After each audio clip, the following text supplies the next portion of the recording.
যারা পরকীয়ায় লিপ্ত আছেন তাদের জন্য সংসার জীবন নয়।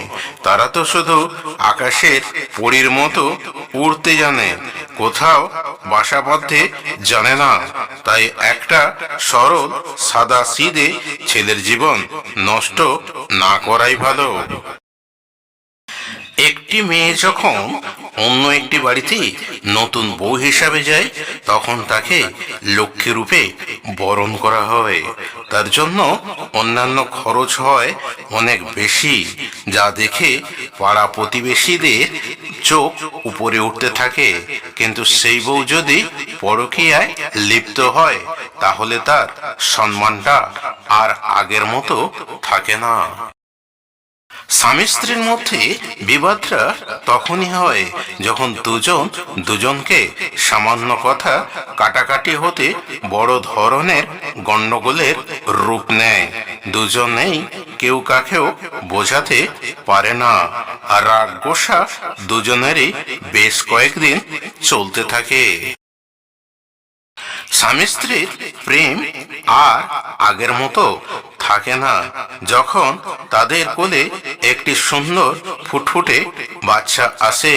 তখন বাচ্চাটি তার সমস্ত আদর মায়ের কাছ থেকে কেড়ে নেয়। স্বামী তখন বাচ্চার উপর হিংসে হয়। গভীর রাতে যখন স্বামী স্ত্রীর মধ্যে পারস্পরিক সম্পর্ক স্থাপনের সময় তখন একজন ঘুমের মধ্যে জেগে থাকে, সেটা হলো বিছানায় শুয়ে থাকা কোলের বাচ্চাটি। ও সজাগ ও সচেতন থাকে। যে ভুল পথে যায় সে কোনো দিনই বুঝতে পারে না ভুল পথে হাঁটছে। যখন সে বুঝতে পারে তখন ওই ভুল পথ থেকে ফিরে আসা খুব কঠিন হয়ে যায়। নিজেকে আগের অবস্থায় ফিরে আসতে বড্ড দেরি হয়ে যায়। বাবা মা যতদিন বেঁচে থাকে ততদিন ছেলে আর বৌমার কাছে মুখ খায় এবং বোঝা হয়ে দাঁড়ায়। কিন্তু বাবা মা মারা গেলে ওদের দেওয়ালে টাঙানো ছবিটি বেশ পরিষ্কার আর যত্নে রাখে। এটাই ছেলে ও বৌমার বাহ্যিক আচরণ।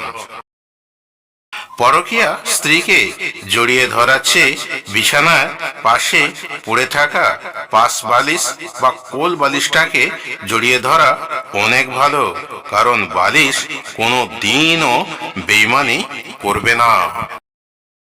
যে স্ত্রী পরপুরুষের দিকে এগিয়ে যায় বা প্রেম করে, জানবে তার মায়ের অভ্যাসও ওই রকম ছিল। রক্ত কথা বলে।